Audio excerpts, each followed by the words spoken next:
আজকে আমি চলে এসেছি বিখ্যাত ঠাকুরবাড়ির একটা খুবই জনপ্রিয় রান্না নিয়ে, নাম চাপড় ঘন্ট। দুর্দান্ত রেসিপি। আমি বাড়িতে বানিয়েছিলাম। গরম ভাতের সাথে যে কি লেগেছে তা বলে বোঝাবার মতো নয়। তো আমি আপনাদের সঙ্গে শেয়ার করছি। আগের দিন রাত্রিবেলা আমি মটর ডাল ভিজিয়ে রেখেছিলাম। এবারে শিম, আলু, কুমড়ো, পটল, রাঙালু এবং তার সাথে বেগুন একদম সরু সরু করে কেটে নিয়েছি। দেখুন, প্রত্যেকটা সবজি কিন্তু এক স্টাইলে কাটা, এবং শশা একদম সরু সরু করে কেটেছি। এটাকে নুন মাখিয়ে আলাদা রেখে দিতে হবে। এই চাপড় ঘন্টে কিন্তু শশা লাগবে। তো প্রথমে কড়াই বসিয়ে দিয়ে আমি কড়ার মধ্যে সামান্য 5 ফোড়ন এবং দিয়ে দিচ্ছি হাফ চামচ সর্ষে। শুকনো খোলায় নাড়াচাড়া করে নিতে হবে। এই মশলাটা দিলে চাপড় ঘন্ট কিন্তু দুর্দান্ত লাগবে। মশলাটা আমি ঠান্ডা করে নিয়ে এবারে গুঁড়ো করে নেব। মটর ডাল বাটা হয়ে গেছে। এর মধ্যে আমি লবণ দিয়ে দিচ্ছি, দিয়ে খুব ভালোভাবে হ্যান্ড উইক্স দিয়ে আমি ফেটিয়ে নিচ্ছি। কড়ার মধ্যে সর্ষের তেল দিয়ে সর্ষের তেলটা গরম হওয়ার সাথে সাথেই আমি মটর ডালের বড়াগুলো ভেজে নিচ্ছি। এখানে কিন্তু এই বড়াকে চাপড় বলা হয়েছে, যেহেতু চাপড় ঘন্ট সেই জন্য আমরা বড়া বলে থাকলেও এটাকে বলা হয়েছে চাপড়। তো আমি চাপড়গুলো ভেজে নিচ্ছি।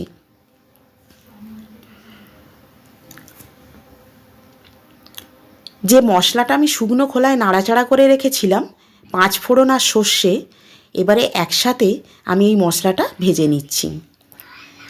এক পিঠ হয়ে গেছে, আরেক পিঠ উল্টে রাখছি। এই চাপড়গুলো কিন্তু দেখতে দারুণ হয়েছে। এই চাপড়গুলো গরম ভাতের সাথে খুবই অসাধারণ লাগবে। তরকারির মধ্যে তো দিতেই লাগবে, এক আধটা রেখে দিয়ে গরম ভাতের সাথেও কিন্তু জমে যাবে। তো চাপড়গুলো ভাজা কমপ্লিট হয়ে গেল। আমি একটা পাত্রের মধ্যে তুলে নিচ্ছি। এবারে ওই কড়ার মধ্যেই যে তেলটা আছে তার মধ্যে আরেকটু আমি ঘি দিয়ে দিলাম।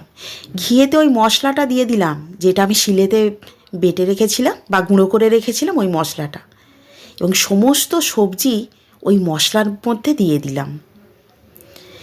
মশলার মধ্যে দিয়ে খুব ভালোভাবে মিক্সড করে নিতে হবে সব সবজি মশলার সাথে। গ্যাসের ফ্লেমটা কিন্তু লোতে রাখতে হবে। এবারে লবণ দিয়ে দিলাম। লবণটা দেওয়ার সাথে সাথেই কিন্তু সবজিগুলো সিদ্ধ হতে আরম্ভ করে দেবে। শশাটায় নুন মাখিয়ে রেখেছিলাম, সেই শশার জলটা আমি চিপে নিলাম। নিয়ে শশাটাও কিন্তু ওই সবজির মধ্যে দিয়ে দিচ্ছি। ঠাকুরবাড়ির রান্নায় এই শশা চাপড় ঘন্টে দেওয়ার কথা বলা আছে ঠিক এইভাবেই।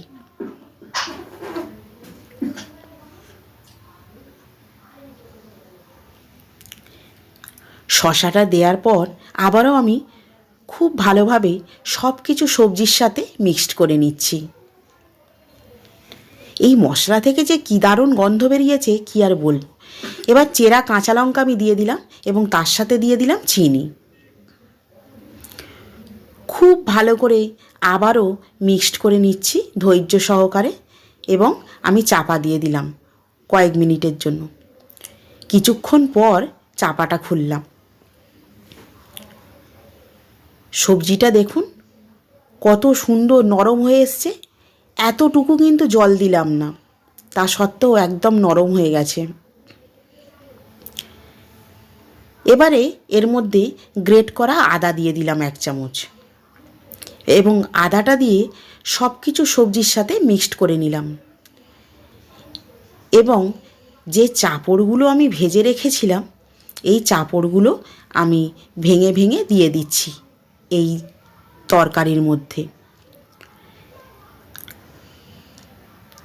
কী যে দুর্দান্ত দেখতে হয়েছে আর কিছু বলার নেই।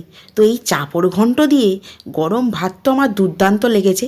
তো আমি ভাবলাম যে এটা আপনাদের সঙ্গে শেয়ার করা যাক, এবং সবশেষে আমি ঘি দিয়ে দিলাম 1 চামচ। এই গন্ধে পুরো বাড়ি আমাদের একদম ভরে গেছে। তো এই চাপড় ঘন্ট প্লিজ আপনারা বানাবেন।